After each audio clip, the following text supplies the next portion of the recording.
about 15 minutes. Let's check in with Ashley. Ashley, good morning. Good morning. How are you? I'm well, thank you. How are you? I'm doing all right. I just had a quick thought on the Kings, and that would be, you know, thinking about it with how the Kings have been playing. I know that we need more length and all that.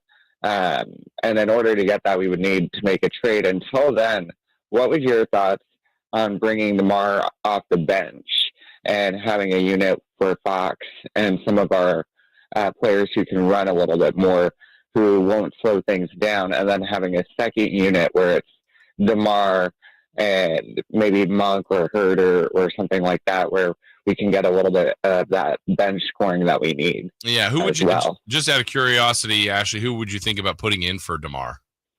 I would be putting in Keon Ellis, honestly. Okay. I'd probably go with Monk off the bench as well and put in Herder, but I'd be fine keeping Monk as a starter.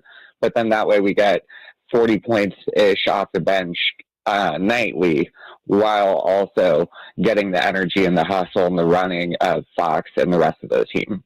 Okay. Yeah. No, I mean, look, at this point, thank you, Ashley, not a bad idea, because Mike Brown's even said it. Look, he's searching. He's trying to find something, and that's going to kind of lead into my next part of the Kings at 30 of the good, the bad, and the ugly. I gave you a list of the good. The list wasn't that long, but doing a little stretching for that. Now the bad for that, and it kind of, dovetails off Ashley's call.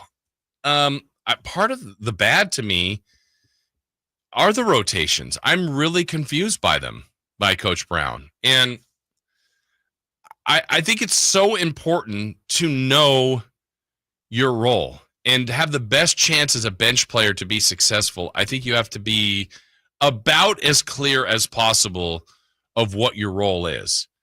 And so I think if we had Keon Ellis in studio right here, and I asked Keon, what do you think your role is? And to me, if I'm thinking about Keon, I'm thinking his role is an efficient scorer on the perimeter, an elite defender, and whether that's as a starter or as a sub, but someone that's in the rotation. That's what I believe he would say.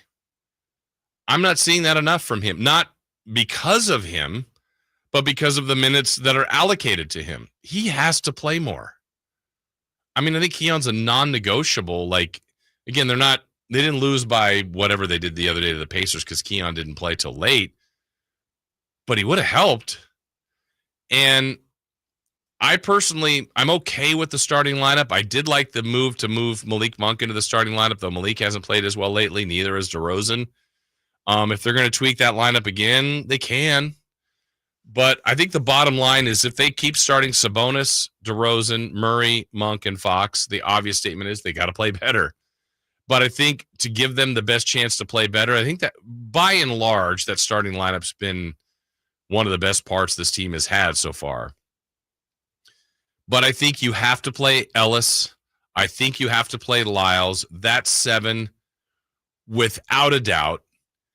And then I think you can kind of sprinkle in what else you're going to do. But I think again, there's so many confusing things that have happened, and this isn't an exclusive to this year.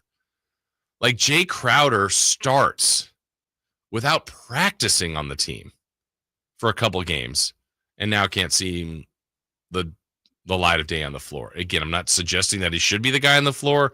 I'm suggesting that's weird. Let's take another example. McDermott, in, out of the rotation. Alex Len, in, out. Isaac Jones, kind of the same. McLaughlin. I think to have a consistent bench, you need to have a consistent rotation. I think it's that simple. And, there could be some tweaking on the edges. You don't have to play 12 guys. You don't have to play 11 guys. But stick to kind of a group. Let them, and not just for a game or two. I think there's got to be some consistency here, much like the starters get plenty long of a leash. And I'm okay with that. But I think that's been part of the bad for this team. And then the ugly, well, some of the obvious things that are happening right now, the home record, I mean, that's brutal. And this has been a constant thing that has happened with this team. for a while. Like, this should be a stretch here of all these games at home where they really could have turned their season around, and they have not, losing the first 4, much like I told you the parallels of listening to that Warrior game yesterday, if you heard earlier in the show. But losing 4 in a row, dropping to 4 games below 500.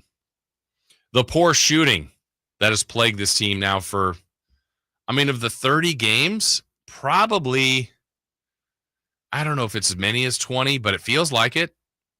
And I would say they have had like 1 or 2 of those games where you go, wow, they shot lights out. Hit 23s. They would have beat anybody tonight. That probably happens 5 to 6 times a year for teams. That's barely happened for this squad. And I think the other part of the ugly, and this one is the one that surprised me the most of everything, is the amount of close losses that they've had. I think, what's the record now? 3-10 in games decided by 5 points or less. That's an absolute killer. They're 13-17.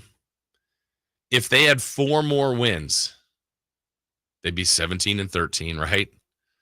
They'd be 7-6 in close games decided by 5 points or less. And we'd probably still be looking at that going, man, imagine what they could be if they were a little bit better in these close games.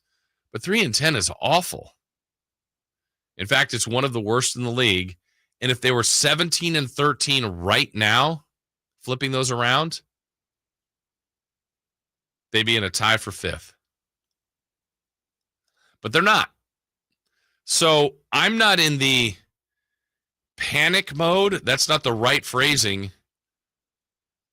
But there's got to be a redirection here. And barring any kind of trade, I guess firing of some sort, I think the quickest fix is to settle in on a certain rotation on the bench, lock in on these starters that they've got, and that group just has to be better. I will say this, in the second Laker game and the first half of the Pacers game, they did play with a sense of urgency.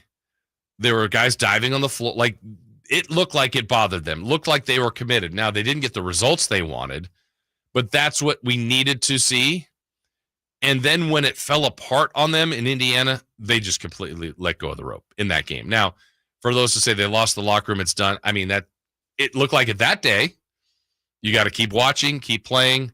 I think they're still in it. I still believe they think they're a good team, but it's on them to prove it. We could say all this. I could say all this, good, bad, ugly. It's up to them. And the problem with the schedule getting more difficult, like our texter said, they could start playing better and still lose to some of these teams. Detroit's a good team. They're not great. They're a good team, though. And so Sacramento's got to figure it out. In fact, they got the same record. So if you're thinking, oh, they'll beat the Pistons. Why? They might, but why? That game's not given to them. No games are given to this team. So they got to earn it. They're the only ones that can fix it. And we'll see if they can do that tonight. We'll talk more about these issues with the great Sam Amick. He joins us next. You never know what you might hear when listening to a Sacramento Kings game. Out of Keegan, going for another triple. Man, is he feeling it. Can he do it? Yes!